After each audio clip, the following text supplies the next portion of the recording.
Bonjour chers entrepreneurs, voici un petit bulletin d'information sur la situation économique générale actuelle de l'Argentine. C'est un bref tour d'horizon. Tout d'abord, la recomposition des comptes publics en Argentine. Les efforts ne sont pas vains, ça fonctionne. Le programme économique est solide, l'équipe financière fait le boulot et ils ont des progrès significatifs. Cette semaine, par exemple, il y a 3 fonds fiduciaires qui étaient sous les projecteurs qui ont été dissous. Leur utilisation, elle avait été plus que discutable, c'était de la dilapidation, du détournement, du copinage, enfin bref, voilà quoi. Federico Sturzenegger, qui est le ministre argentin de la dérégulation et de la transformation de l'État, a fait remarquer que les fonds de ce genre, bien conçus pour une utilisation théoriquement agile des ressources, en fait, ils peuvent entraîner une mauvaise administration, une réallocation d'urgence difficile. Cette réforme, elle vise à créer une gestion plus rationnelle et transparente des ressources publiques, tout en réduisant la corruption et en établissant un environnement macroéconomique qui soit un petit peu plus ordonné. De plus, tous ces changements, ils ont permis, avec un accord avec le FMI qui permet d'économiser environ 3,2 milliards de dollars de frais de prêt. Et bon, ça offre un répit qui est quand même plutôt bienvenu face à leurs engagements financiers, quoi. Maintenant, faisons le point sur l'évolution des ventes aux enchères dans le secteur public national.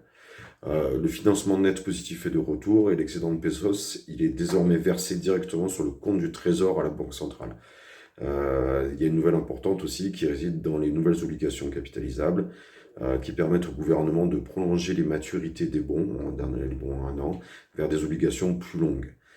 Ça contribue à établir les maturités, à avoir un aspect positif qui améliore la courbe des taux d'intérêt en pesos en mi-terme, long terme. Cependant, il y a une prime qui subsiste sur les obligations à court terme, car le gouvernement a acheté des pesos à un taux légèrement supérieur au marché secondaire.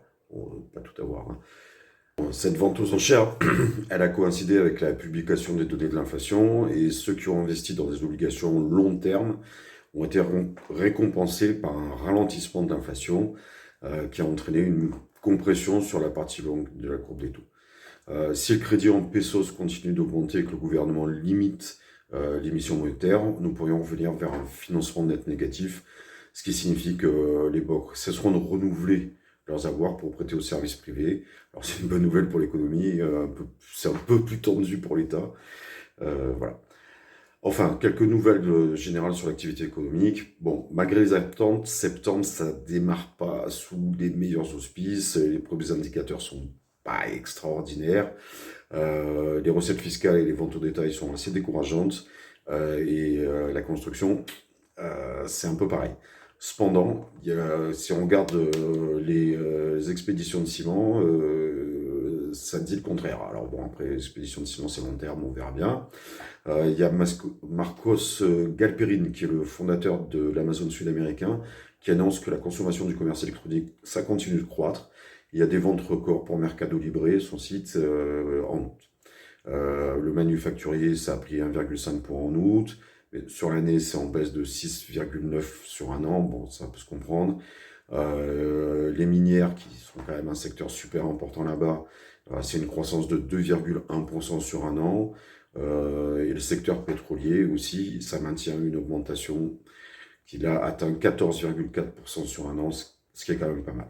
Voilà, donc c'est vraiment un tour d'horizon rapide. Je vous propose de rester avec nous, de suivre la chaîne et de vous abonner pour avoir plus d'informations.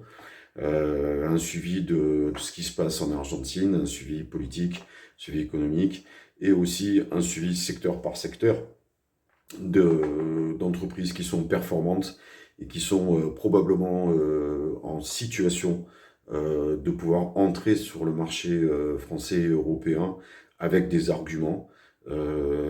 J'espère petit à petit vous les faire découvrir, vous donner envie de travailler avec elles de gagner plus d'argent. Voilà, je vous souhaite une excellente journée et à très bientôt.